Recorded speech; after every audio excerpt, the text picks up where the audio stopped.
Hello friend, पिछली class में हम लोगों ने 0 डिग्री 90 डिग्री सीख लिया है। तो उम्मीद करते हैं कि अगर आप उससे रिलेटेड क्वेश्चन सॉल्व किए होंगे तो आपके सारे क्वेश्चन सॉल्व हो गए होंगे। ठीक है, अगर आप लोगों को कहीं भी थोड़ा बहुत भी डाउट हो रहा है तो आप लोग कमेंट बॉक्स में ज़रूर कमेंट करेंगे, तो उसको हम और ज़्यादा क्लियर करने का प्रयास करेंगे। जहाँ भी आप लोगों को प्रॉब्लम होगा तो आप उसको कमेंट बॉक्स में कमेंट कर दीजिएगा। ठीक है, तो आज हम 180 डिग्री बेस्ड प्रॉब्लम देखने का प्रयास करते हैं और सीखने का प्रयास करते हैं कि कैसे इनको हम बहुत आसानी से सॉल्व करेंगे। ठीक है, तो आपने देखा होगा कभी कभी 180 डिग्री बेस्ड प्रॉब्लम पूछ लेता है घड़ी में। ये सब स्पेशल केस हैं, तो इसलिए हम इनके बारे में चर्चा कर रहे हैं। 180 डिग्री बेस्ड प्रॉब्लम। ठीक है, अब जैसे कभी एग्जामिनर आपसे पूछ लिया क्वेश्चन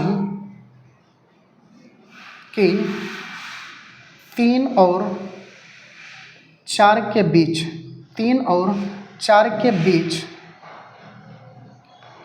कब 180 डिग्री का कोण बनेगा, कोण बनेगा। ठीक,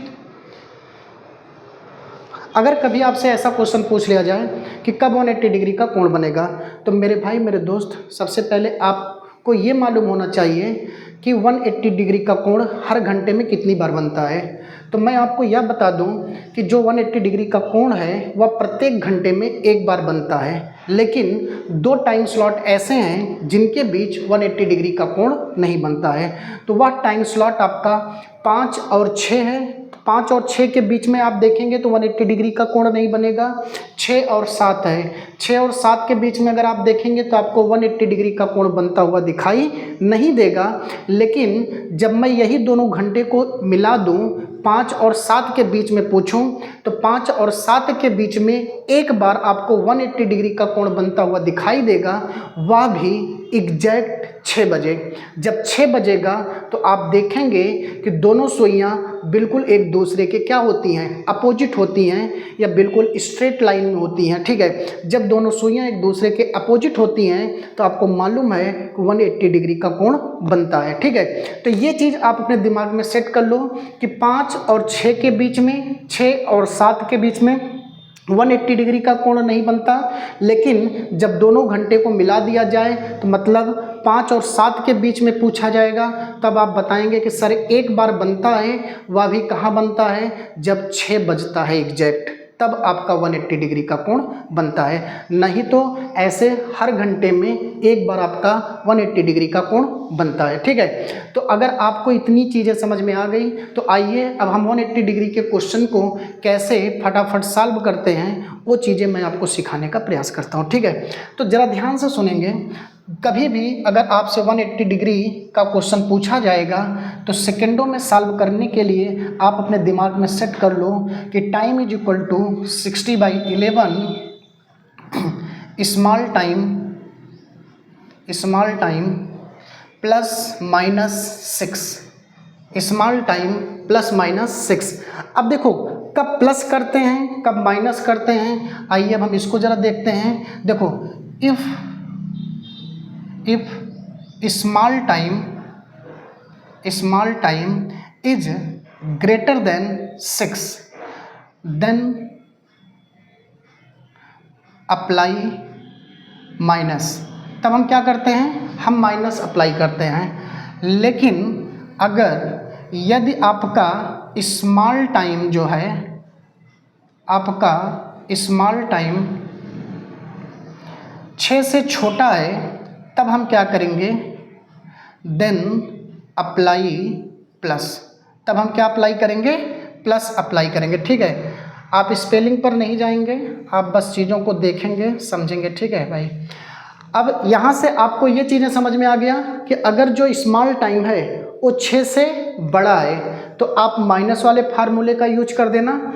अगर स्मॉल टाइम 6 से छोटा है तो आप प्लस वाले फार्मूले का यूज कर देना। ये चीज़ें मैंने यहाँ शार्ट में लिखने का प्रयास किया। ठीक है, फिर से एक बार ध्यान से सुनिएगा। स्मॉल टाइम अगर 6 से बड़ा है तो माइनस का यूज करना, अगर स्मॉल टाइम 6 से छोटा है तो आप प्लस का यूज कर देना। तो ज़रा ध्यान से देखेंगे। अब आप लोग यहाँ अब देखो जो ये टाइम स्लॉट दिया गया है, इस टाइम स्लॉट में जो आपका स्मॉल टाइम है वह 6 से क्या है, 6 से छोटा है। तो छोटा होने पर क्या करते हैं, प्लस का फार्मूला यूज करते हैं। तो बस प्लस का फार्मूला यूज कर दो। 60/11 स्मॉल टाइम 3 + 6 कितना आ गया, तो 60/11 × 9। अब इनको जब हम आगे सॉल्व कराएंगे तो आ जाएगा 540/11। ठीक है, 540/11। अब अगर हम इसको सॉल्व करेंगे तो कितना आएगा मेरे दोस्त, तो आप कहोगे सर 11 चौक 44। ठीक है, 54 में से जब 44 घटाएंगे तो कितना आएगा, तो आप कहोगे सर 10 आएगा। तो 11 निया 99 और आपका कितना बचा 1/11।